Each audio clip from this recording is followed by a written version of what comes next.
चलिए पढ़ते हैं। Drawings against profit and drawings against capital को यहाँ पर समझते हैं। Drawings against profit and drawings against capital में क्या अंतर है देखना। देखो, ड्राइंग्स अगेंस्ट प्रॉफिट, प्रॉफिट के हिस्सा आप निकाल रहे हो, और ड्राइंग्स अगेंस्ट कैपिटल जो परमानेंट कैपिटल आपने लगा रखी थी बिजनेस में, उसका पार्ट आप निकाल रहे हो। तो जब भी ड्राइंग्स अगेंस्ट कैपिटल होगी, बस इतनी सी बात ध्यान रखनी है, ड्राइंग्स अगेंस्ट कैपिटल अगर होगी तो उसका हम इंटरेस्ट ऑन ड्राइंग चार्ज नहीं करेंगे। क्यों नहीं करेंगे? क्योंकि वो परमानेंटली निकाल के लेगा। पार्टनर बोल के लेके गया है, मेरी 2 लाख कैपिटल थी, इसमें से 50,000 रुपये मैं हमेशा के लिए निकाल के ले जा रहा हूँ। मैं कोई थोड़े टाइम, 15 दिन, 20 दिन, 25 दिन के लिए नहीं ले जा रहा हूँ, मैं तो परमानेंटली निकाल के ले जा रहा हूँ। तब जब आप परमानेंटली निकाल के ले जा रहे हो तो फिर आप उस पर इंटरेस्ट ऑन ड्राइंग चार्ज नहीं करते। हम इंटरेस्ट ऑन ड्राइंग क्यों लगाते, पता है आपको? क्या रीजन होता है इंटरेस्ट ऑन ड्राइंग लगाने के पीछे? देखना,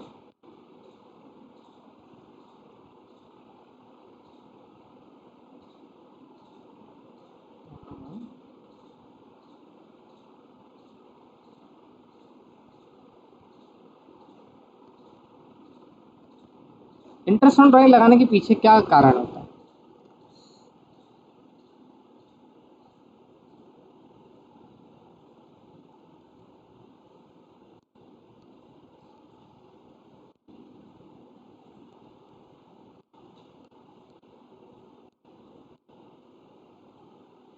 तो reduce the frequencies of drawing. जो पार्टनर बार बार निकाल के पैसा ले जाता है, उस फ्रीक्वेंसी को कम करने के लिए हम लोग क्या करते हैं? इंटरेस्ट ऑन ड्राइंग लगाते हैं। ये इसलिए लगाया जाता है ताकि जो पार्टनर अननेसेसरी बार बार विड्रॉ कर रहा है ना, उस ड्राइंग के ऊपर अंकुश लगे। वरना क्या होता है समझना, एक रियल लाइफ एग्जांपल बताता हूँ, इसको कोर्स का पार्ट नहीं है बट बात चली है तो अपन लेके चलते हैं। एक एग्जांपल से देखना, ए बी सी 3 पार्टनर है, ठीक है। ए ने 20,000 निकाल ली, फिर 30,000 निकाल ली। अभी स्टॉक मार्केट बहुत अच्छा चल रहा है, बहुत अच्छा रिटर्न आ रहा है। इन्हें का एक काम करते हैं, फर्म का प्रॉफिट, फर्म का पैसा पड़ा हुआ है फालतू, काम तो आ नहीं रहा, लॉकडाउन है, काम धंधे सब बंद पड़े हैं। एक काम करता हूँ, 50,000 रुपये मैं निकाल लेता हूँ। तो ए ने क्या करा, 20 एक बार निकाल लिया, 30 एक बार निकाल लिया। ये 50,000 रुपये ए ने क्या करा, इन्वेस्ट कर दिए। फिर ए ने कहा यार बहुत अच्छा रिटर्न आ रहा है, 15,000 और निकाल लेता हूँ। ए ने 15,000 और निकाल लिया। अब इसको देख के बी क्या बोल रहा है, यार बी ने कहा यार क्यों ना मैं भी ऐसा करूँ, फर्म का जो प्रॉफिट पड़ा है उसे मैं निकाल कर, फर्म का जो कैश पड़ा हुआ है, फर्म के पास जो सफिशिएंट फंड्स पड़े हैं, अभी तो काम आ नहीं रहा, मैं इसे निकाल कर क्यों ना किसी को इंटरेस्ट पे दे दूँ, क्यों ना मैं किसी को इंटरेस्ट पे दे दूँ। तो बी ने कहा एक काम करो, 70,000 रुपये मैं भी निकाल लेता हूँ। बी ने कहा मुझे भी 70,000 रुपये जरूरत है, घर खर्चा चल नहीं रहा है, दिक्कत आ रही है, 70,000 रुपये बी निकाल के किसी को इंटरेस्ट पे दे दिया। सी ने बोला ये निकाल रहे तो अपन क्यों पीछे हटो, अपन भी निकाल लो, अपन भी कहीं पे लगा दो, अपन गोल्ड में खरीद लो,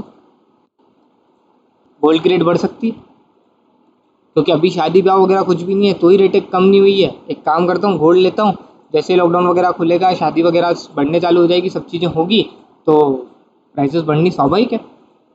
भाई साहब ने गोल्ड ले ली। अब क्या हो रहा है, यहाँ पर इंटरेस्ट ऑन ड्राइंग वगैरह नहीं लग रहा है ना, तो ए ने सोचा फिर बी ने 70 निकाल लिया तो मैं 10 और निकाल लेता हूँ।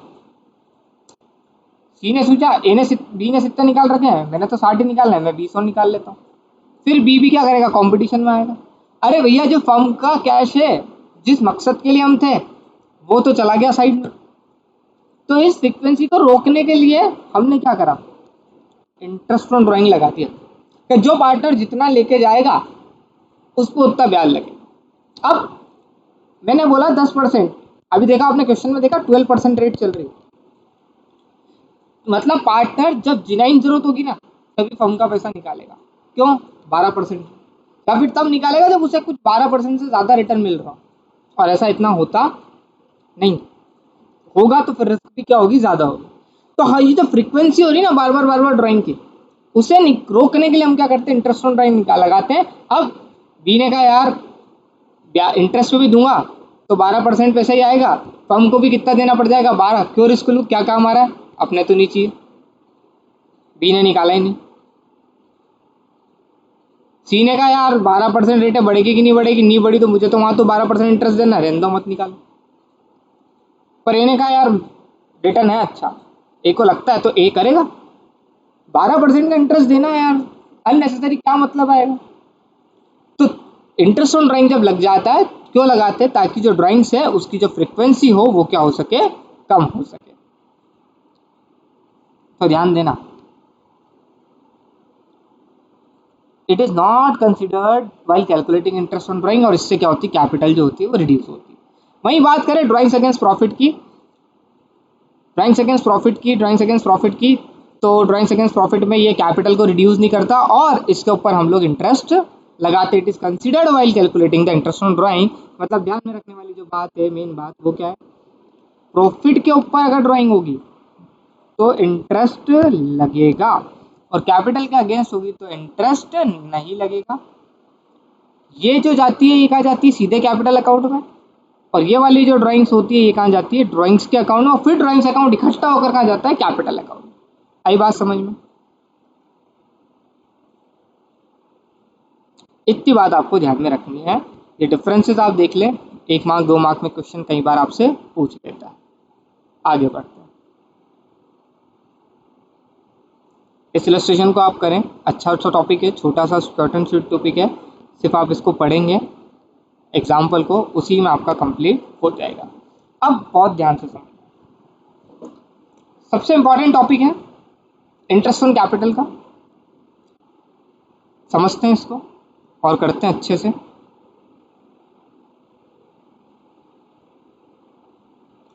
आपकी स्क्रीन सामने है,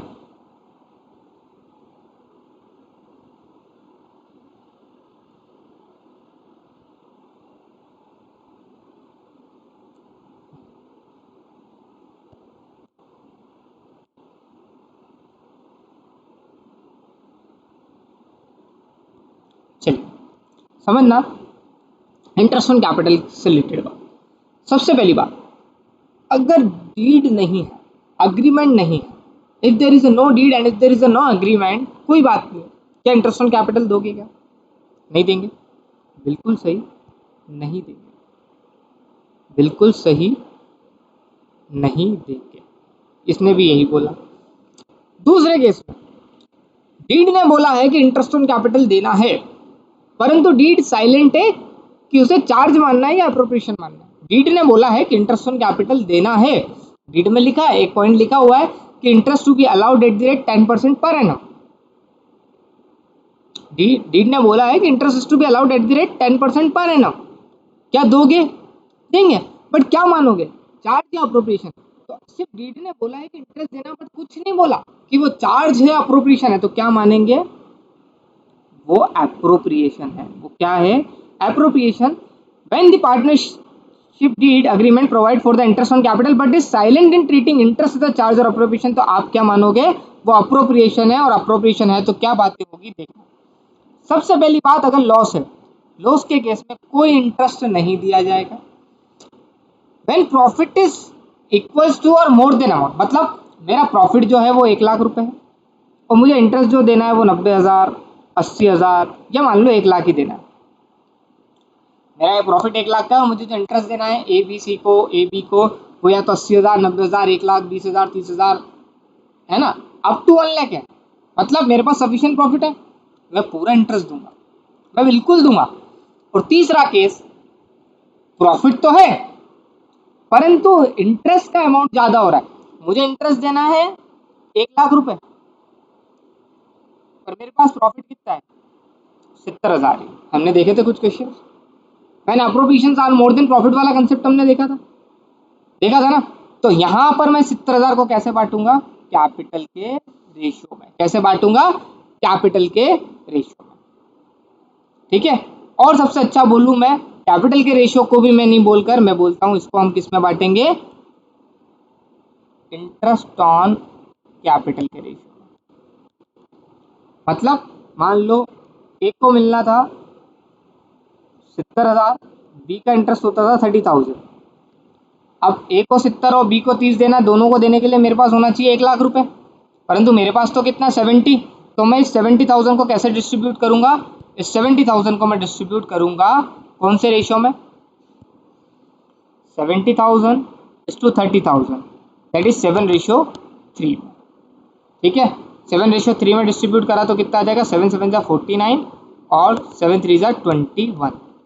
तो 49 ए को मिल जाएगा और 21 बी को मिल जाएगा। मतलब जब प्रॉफिट कम है और इंटरेस्ट ज़्यादा है तो हम कैसे किस में बांटेंगे, इंटरेस्ट ऑन कैपिटल के रेशियो में। इसे इंपॉर्टेंट आप मार्क कर लें।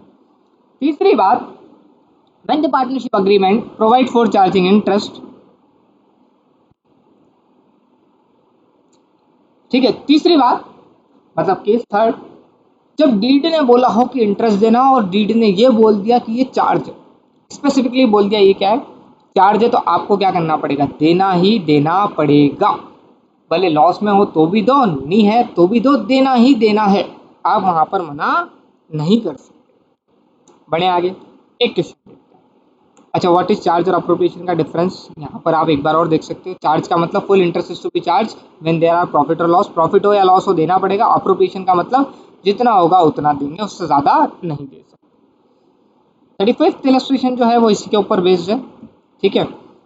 35th को मैं थोड़ा सा स्पीडली कराऊंगा आप लोगों को। If a partnership deed is silent, आपको बोला ए और बी पार्टनर है, रेशियो क्या है, 3:2 है, 2 लाख और 1 लाख रुपए की कैपिटल लेने लगाई। Show the distribution of profit in each of the following alternative cases. आपको बोला इंटरेस्ट ऑन कैपिटल देना है कितना, इफ डीड इज साइलेंट तो has to interest on capital and the profit for the year and are 50,000। Deed silent है और profit कितना है, 50,000 रुपये। डीड साइलेंट है तो कुछ भी नहीं देंगे, ना इंटरेस्ट ऑन कैपिटल दिया जाएगा, ना सैलरी, ना कमीशन, ना कुछ भी नहीं दिया जाएगा, ठीक है। क्या होगा, प्रॉफिट भी कैसे बढ़ जाएगा। If the partnership deed is silent has to interest on capital, question ने बोला इंटरेस्ट ऑन कैपिटल के लिए साइलेंट है, प्रॉफिट शेयरिंग रेशियो के लिए साइलेंट नहीं। प्रॉफिट शेयरिंग रेशियो तो कितना दिया, 3:2, तो कुछ नहीं करेंगे, सीधे 50,000 किस में बांट देंगे, 3:2, दैट इज 30,000 एंड 20,000।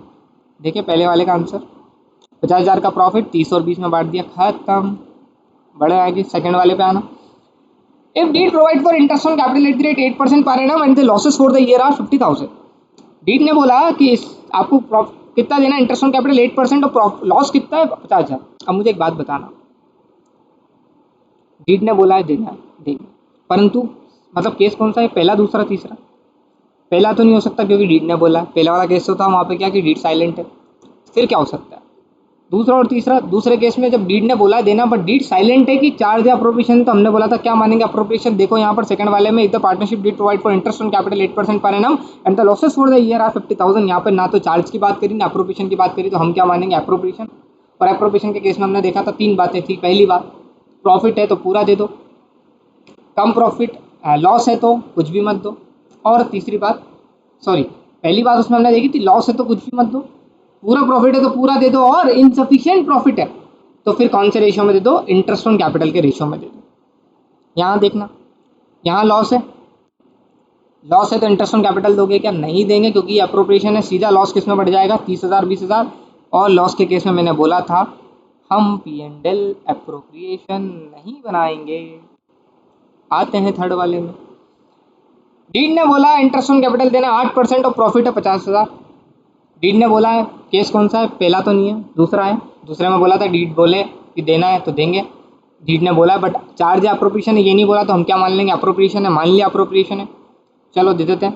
कैपिटल कितनी कितनी है, 2 लाख और 1 लाख।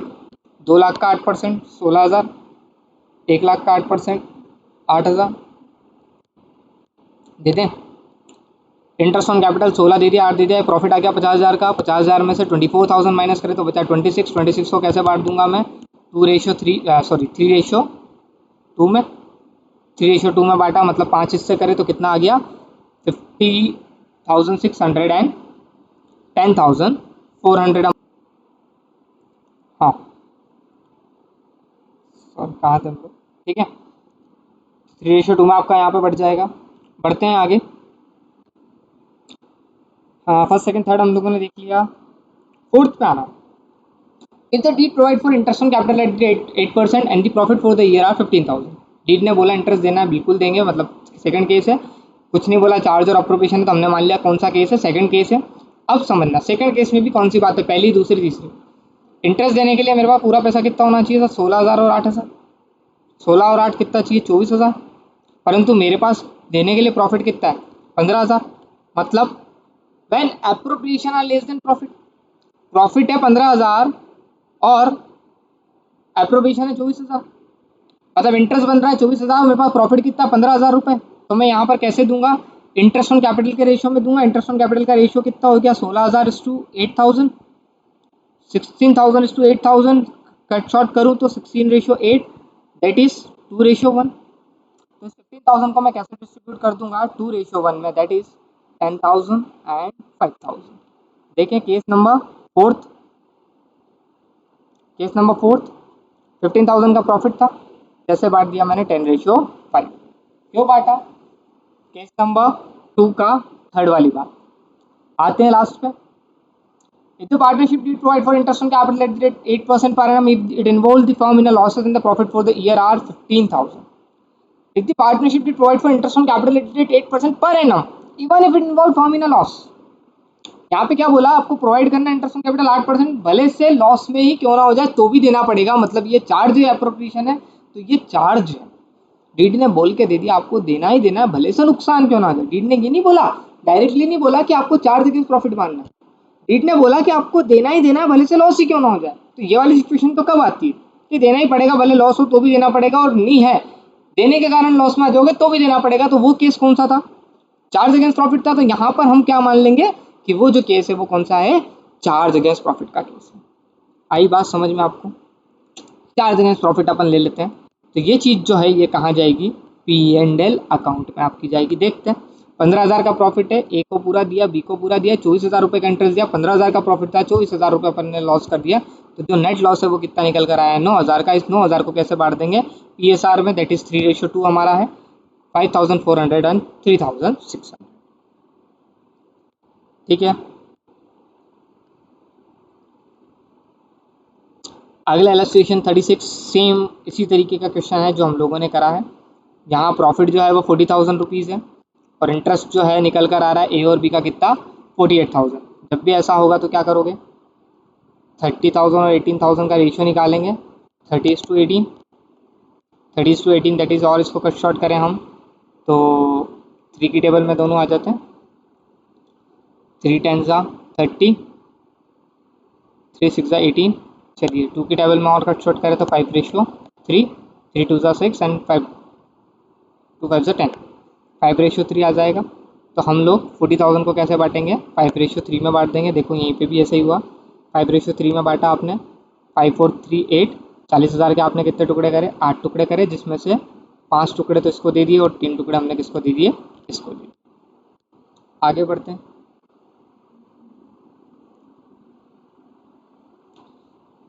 आगे बढ़ते हैं 37th इलस्ट्रेशन की तरफ। 37th इलस्ट्रेशन लिखें आप लोग होमवर्क। ठीक है, आसान सा इलस्ट्रेशन है, कर सकते हैं।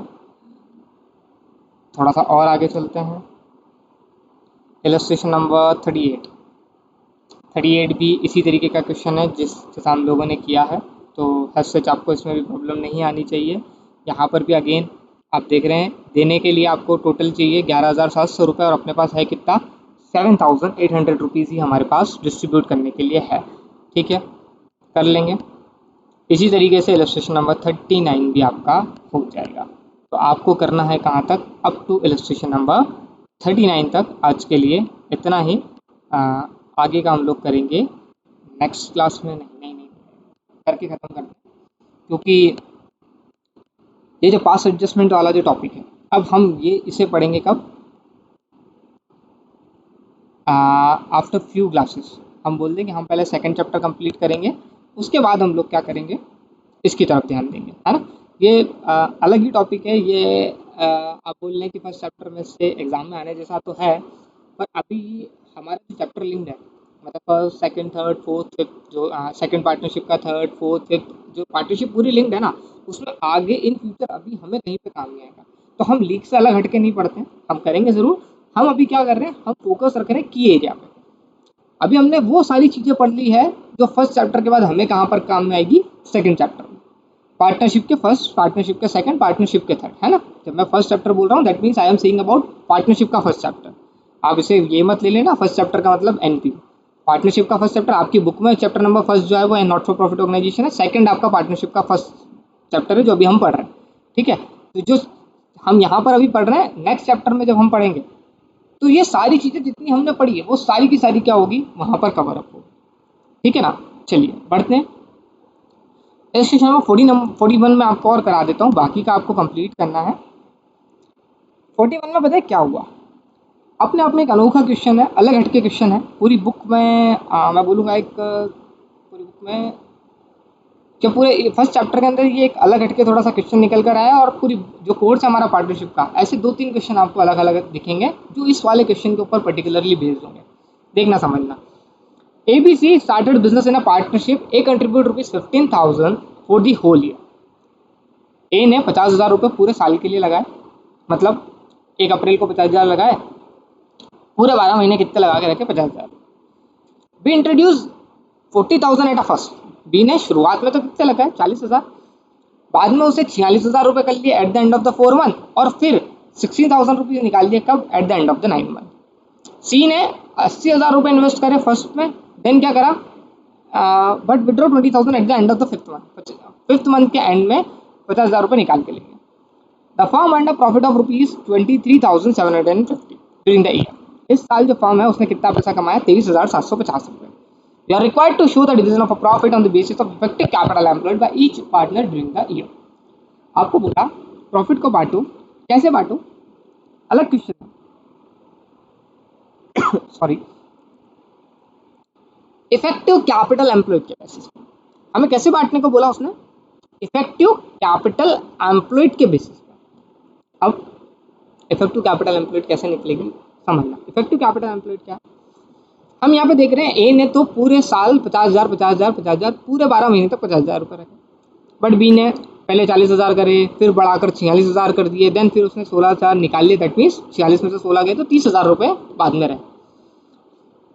इसी तरीके से सी ने क्या करा, सी ने शुरुआत में 80,000 रुपये लगाए, बट बाद में eight the end of the 5th month 20,000 रुपये निकाल लिए। तो यहाँ पर आप देख रहे हो कोई कंसिस्टेंसी नहीं। अगर मैं बोलूँ कैपिटल का रेशियो आपको निकालने के लिए तो आप निकाल नहीं सकते। क्यों, क्योंकि यहाँ पर कैपिटल क्या हुई, कंटिन्यूसली फ्लक्चुएट। तो हम ये देखते हैं इफेक्टिवली कैपिटल कैसे निकालते हैं। तो इफेक्टिव कैपिटल का मतलब कितना पैसा कितने दिन रखा। तो सिंस यहाँ पर हमें जितनी भी बात दी, देखो यहाँ पर सब मंथ बेसिस बात दी, तो क्यों ना हम हर चीज को एक मंथ में कन्वर्ट करें। जैसे ए ने पूरे साल 50,000 रुपये रखे, तो मैं बोलूँ ए ने हर महीने 50,000 50,000 50,000 50,000 डाले। हम ये अज्यूम करते हैं कि ए ने हर महीने 50 50 50 50 डाले, मतलब ए ने 12 महीने तक 50,000 रुपये डाले, तो ए ने कितना डाला, 6 लाख रुपए प्रोडक्ट हो गया।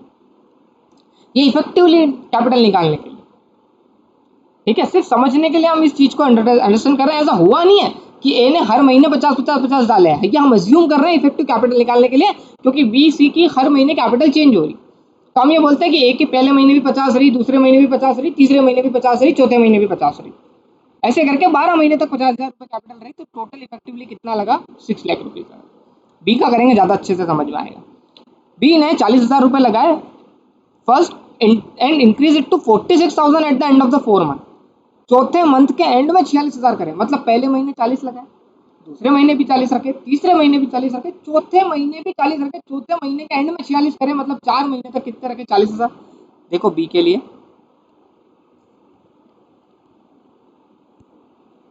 4 मंथ का 40,000। अब समझना, eight the end of the 4 month increase to 46,000 at the end of the 4 month, but withdraw 16,000 at the end of the 9 month। 46,000 रुपए चौथे महीने के एंड में बढ़ाया, मतलब 5वें महीने की शुरुआत में कितने थे, 46,000, बट 9 मंथ के एंड में 16,000 निकाल दिए, मतलब 5वां महीना, 6वां महीना, 7वां महीना, 8वां महीना और 9वां महीना। 9वां भी क्यों, क्योंकि 9वें महीने के एंड में निकाले, ठीक है। तो चौथे महीने के एंड में डाले, मतलब चौथा महीना तो मैं कंसीडर कर ही नहीं रहा हूँ। 5वां महीना, 6वां महीना, 7वां महीना, 8वां महीना और 9वां महीना, मतलब 5 महीने, 1 2 3 4 5, 5 महीने कितना पैसा रहा, 46,000। तो 46,000 मल्टीप्लाई बाय 5 यहाँ पे करा तो कितना आ गया, 230 इफेक्टिव कैपिटल। फिर बढ़ते हैं आगे, and then at the end of the 4 month but withdraw 16,000 at the end of the 9 month. बाकी 16,000 रुपए 9वें महीने के एंड में निकाले। 9वें महीने के एंड में निकाले, मतलब 10वें महीने की शुरुआत में कितना रहा, 46,000 था, 16 निकाल लिए, कितना बचा, 30,000। 10वां महीना पूरा, 11वां महीना पूरा, 12वां महीना पूरा, 3 महीने तक कितना पैसा रहा, 30,000 रुपये। तो हमने ये देखा इफेक्टिवली कि 40,000 4 महीने तक रहे, 46,000 रुपये 5 महीने तक रहे, 30,000 रुपये 3 महीने तक रहे, तो टोटल हमारे पास जो रहा वो कितना रहा, 4,80,000। ठीक है, बढ़ते हैं आगे। सी के लिए देखते, सी ने 80,000 रुपये निकाले लगाए, but at the end of the 5th month उसने 20,000 निकाल लिए। मतलब पहला महीना, दूसरा महीना, तीसरा महीना, चौथा महीना, पांचवा महीना, कितना पैसा रहा? 80,000। तो हम ये बोले पहले महीने का 80, दूसरे महीने का 80, ऐसे 5 महीने तक 80,000 रुपये लगाए तो कितना आ गया? 4 लाख रुपये। 5वें महीने के एंड में 20,000 निकाल के लेके गया, मतलब 6 मंथ की शुरुआत में कितना पैसा रहा? 60,000। 6 मंथ की शुरुआत में कितना पैसा रहा? 60,000। मतलब पहले महीने 60,000, छठे महीने की शुरुआत में 60,000, छठा महीना, 7वां महीना, 8वां, 9वां, 10वां, 11वां, 12वां, पहला, दूसरा। इसको ऐसे समझना, अप्रैल, मई, जून, जुलाई, अगस्त, 5 महीने तक तो कितने रहे? 80,000। देन अगस्त का सितंबर, अक्टूबर, नवंबर, दिसंबर, जनवरी, फरवरी और मार्च, 6 और 1, 7 महीना कितना पैसा रहा? 60,000। तो 60,000 मल्टीप्लाई बाय 7 हम यहाँ पे कर लेंगे, कितना आ जाएगा? 42,000। अब अगर हम कैपिटल का रेशियो निकालें तो 6 लाख इफेक्टिव कैपिटल, 4,80,000 कैपिटल और 8,20,000 इफेक्टिव कैपिटल। 6 लाख, 480 और 820, इसका हमने रेशियो निकाला। This is the effective capital. Effective capital का जो रेशियो निकल कर आया वो क्या निकल कर आया? 330/24/41। ये यहाँ पर पढ़ना, firm under profit of 20,750 during the year, you are required to show the division of a profit on the basis of effective capital employed by each partner during the year। यहाँ पर बोला कि प्रॉफिट को कैसे बांटना है? Effective capital के ratio में। जो निकल कर आया, सॉरी, जो निकल कर आया हमारा 30/20/41। ठीक है, बढ़ते हैं आगे। आज के लिए यहाँ तक ही, ठीक है। कल से हम लोग नेक्स्ट क्लास में जो है वो नेक्स्ट चैप्टर जो है वो स्टार्ट करेंगे। आप लोग please illustration number 41 and practical number 41 तक कंप्लीट कर लें और इस चैप्टर को थोड़ा सा ध्यान से देख लें, क्योंकि अब नेक्स्ट चैप्टर में ये सारे चैप्टर, इस चैप्टर में हमने जितने भी पॉइंट्स पढ़े ना, वो कहीं ना कहीं किसी क्वेश्चन में एक छोटे पॉइंट के रूप में आएगा। ठीक है, एक छोटे से पॉइंट के रूप में आएगा। तो जब छोटे से पॉइंट के रूप में आएगा ना, तो फिर हम वहाँ पर ना अटकें। अब क्वेश्चन बोल देगा ये प्रॉफिट शेयरिंग रेशियो है नहीं है, हमें क्लिक हो जाना चाहिए कि डीड है या नहीं है। ठीक है, तो thank you, this is enough for a day. Please illustration number 41 and practical 41 तक आप कंप्लीट